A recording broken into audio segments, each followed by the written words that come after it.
Is there anything I could have said or done to stop you? No. Once I had the dope and everything, there was no stopping me. Addiction is the devil. It's a disease from hell. In a random motel room, far from the million-dollar home where Ryan grew up, the devil is winning. And you sure you want to do that? Yeah, I'm going to. I already have my mindset to do it. I'm going to do it one more time. He's had a year of one more times. Each fix is never his last. I just want to get high.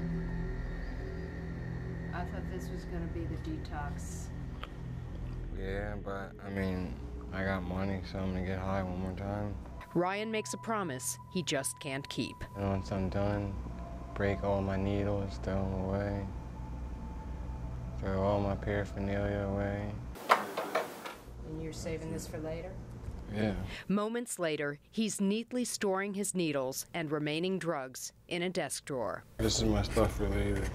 Just 1 year ago, Ryan was hooked on painkillers. But OxyContin became too hard to find.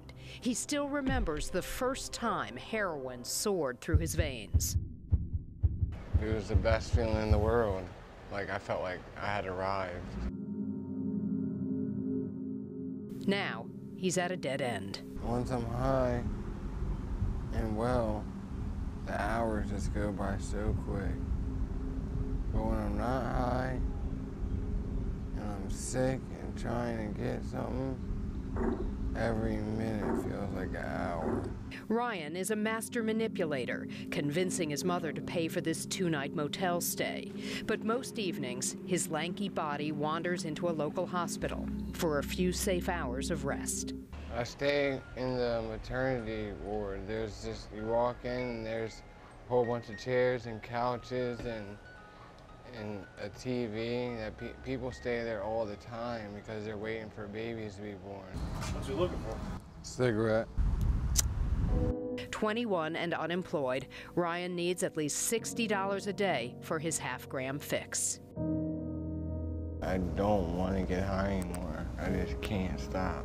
He stole from his family, so his parents threw him out. Now, he shoplifts from home improvement stores and sells his loot or the gift cards he gets when he's allowed to return items without a receipt. If I don't have the money, I'm finding ways to get money. Stealing?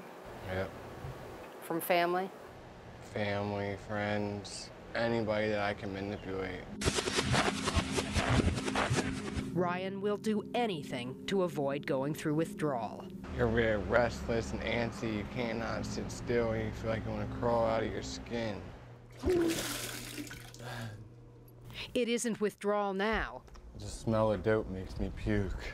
but the rancid smell of heroin that hurtles Ryan into uncontrollable vomiting.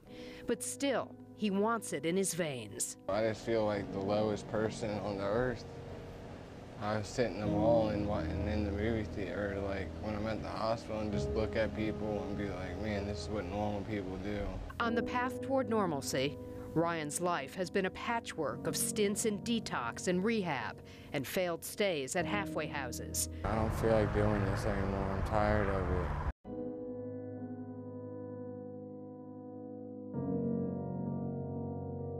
As the sun sets on another monotonous day, I just numb myself so much to the point where I can't even cry. despair comes to stay for the night. You're gonna stay alive out here, aren't you? Yeah, I'm gonna keep fighting, because I know this will pass soon enough.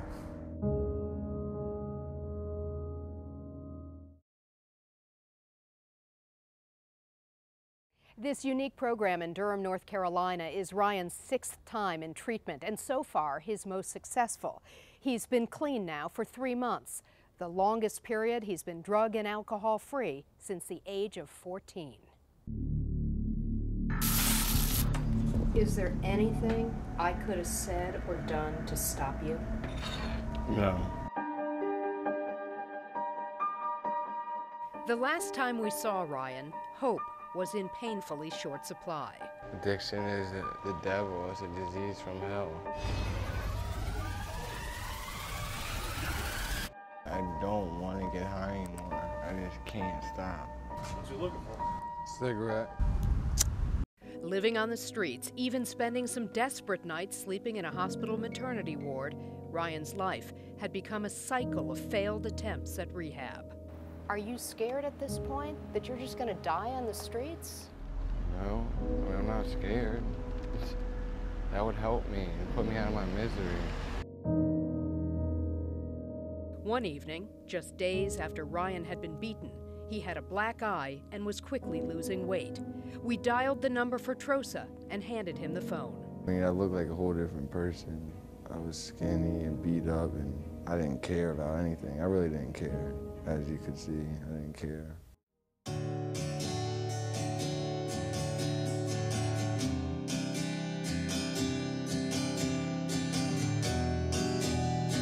This is what Ryan looks like today. Despite an abscessed tooth that slightly swells his cheek, he says he feels 100% physically. There's definitely hope, because for me, nobody thought I could get it right after the first, third, fourth, fifth time. They thought, man, he's never gonna stop. Mentally, it's still challenging, but the program's structure helps. It's not just gonna happen overnight. It's not gonna happen by osmosis. Ryan works 6 days a week to earn his keep. Put it right beside that one. Instilling a strong work ethic is a key value of the program. But you have to want it. Yeah, you have to want it. There's no half wanting it, 3/4 wanting it, 99% wanting it. It's all or nothing. Ready? Yep. It works good, make me feel good.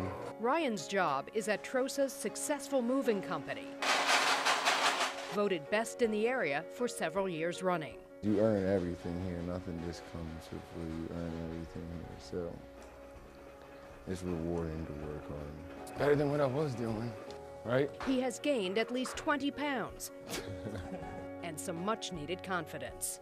It was just looking in the mirror and thinking that I'm a failure, that I can't get it right, and what am I gonna do? And now it's like, well, you stepped up. And once I'm done, break all my needles, throw them away.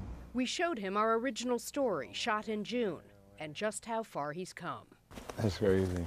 United Kingdom, Germany, France, Pakistan. We also shared the extraordinary support Ryan has received from strangers around the world, following his story on social media. It's humbling. That's all I can say, really. I don't know what else to say. It blows me away. Today, that elusive hope that seemed impossible just 5 months ago is now abundant. I'm still in the process. It's far from being over, but it's starting to work. I feel good, and there's hope again, which wasn't there before.